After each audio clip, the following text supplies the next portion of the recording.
Hey guys, this is Mr. V over here doing a book review today for 11/22/63 by Stephen King.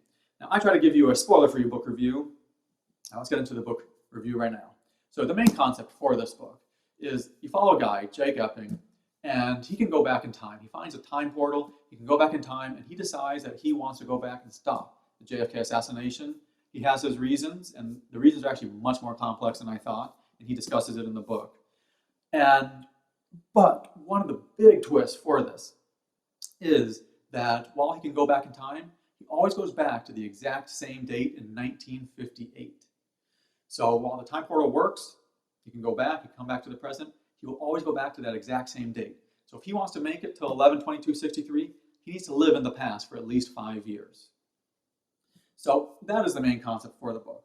Now, I can't say too much about this book because you can see how big a book it is, and there are so many things that happen in this book. And that's why I give you a spoiler-free book review, but I'll give you a few of my thoughts without trying to give spoilers away. Now, I think this is always a very interesting concept. I know many books are written about time travel, but I always think it's very interesting about what if you go back and change history, but also what will happen if you change history, and basically the butterfly effect. That's always an interesting concept about how little things in the past, how they can change it in the future. And Stephen King mentions it a few times. Like he talks about it a few times so that you know what the butterfly effect is. And that's always one of those concepts about how just such a tiny event. Now, JFK's assassination is not a tiny event, but how it changes some of these major things that he wants to change later. And just, it's just, again, a very interesting concept, what I really enjoy.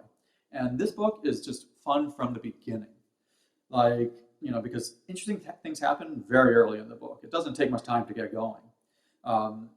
While it takes time for the main story to get going, for him to get to 1963, there are so many other things that happen in between that there's a lot of great buildup and a lot of things happen to where it doesn't feel empty when you're reading the book. So that's a good thing about Stephen King's writing, that he can just fill it in and you're just enjoying the book while it's happening. And I think that he sets up the whole story very well because he sets up the scene and the place.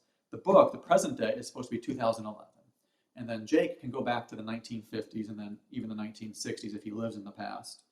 And you just feel the scenery so well. You feel the time travel and you feel the time period so well because Stephen King always does a great job of describing the scenery, but he also describes the differences in times, like the way people act in the 1950s, how there's smoke everywhere, how things are much cheaper, how people dress, how people talk, and it just makes you envision the 1950s. And he also adds a lot of humor when talking about the differences, because he's talking about someone who from 2011 all of a sudden goes back to 1950s, so there's a huge shock. And he just puts a lot of humor in there because of how different everything is, how we aren't used to their culture, really, how they speak a lot differently than we do, and even they look at us as kind of weird the way we would speak if you were just put back in time. And that's why it's fun thinking about time travel and how you would act if you could go back to the 1950s, and would you stand out? Your dress is very different, your speech is different, just so many things are very different. And that's why it's just a great story. I can't get too far in depth without giving spoilers away because too many things happen. But he does throw in so many fun and interesting twists in the book. Because while it is a simple concept of just time travel, he's also giving you a very complex concept of, is there the butterfly effect? And if there is the butterfly effect, will it affect you too much? What can you do? And he's the main character, keeps thinking about that, and he kind of gets scared about it too. So he just gives you so many fun twists that happen, and there's so many things when he goes back into the past and how he has to live for so many years in the 1950s and find a job and do all those things.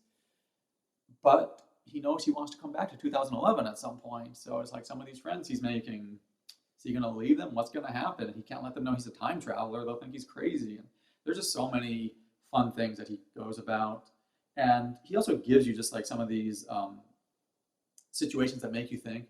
These aren't like twists, but they're just make you think. An example that I wrote down was that what happens if you get injured in the past? Because the medicine is not as good as today. Will you be fully healed, or will it give you a lifelong injury now because the medicine advanced a lot since like 1958, 1959. So it's like he's kind of worried about, okay, what if I get injured? What will happen? Or what if I get a disease? Will that kill me? Things that we have cured today, some of was not cured back then. So it's just, it's just fun thinking about some of those things. And again, the whole story just continues to build. He's always progressing the story, and there's always different dramas and different twists, but you want to keep reading. That's great, and you always create a lot of questions. But it's great for like an 800-page book that you want to keep reading it. And you create a lot of these questions yourself. And there is so much continual wonder while you're reading the book. And you are basically thinking until the very end. And I did not know how it was going to end. Sometimes you're reading a book and you kind of know that, oh yeah, this is what's going to happen.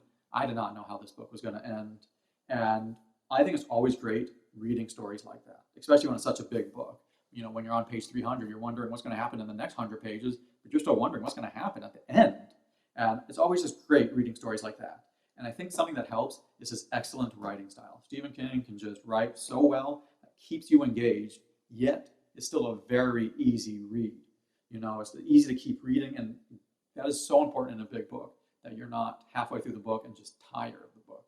And that's where Stephen King, I think that's one of his main strengths, is just the way he can write a fairly easy style, yet keep you engaged.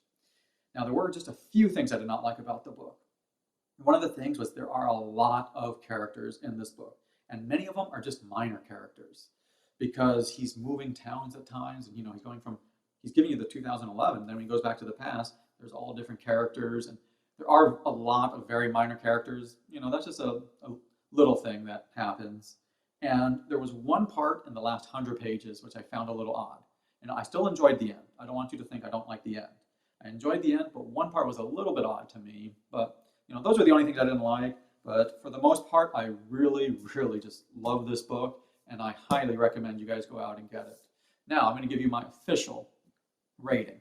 So I always rate my books on a scale of 0 to 10, with a 0 being an awful book, a 5 being average, and a 10 is phenomenal. Because anywhere near a 10, put it on your reading list, because I'm a very tough critic, and a 5 is average.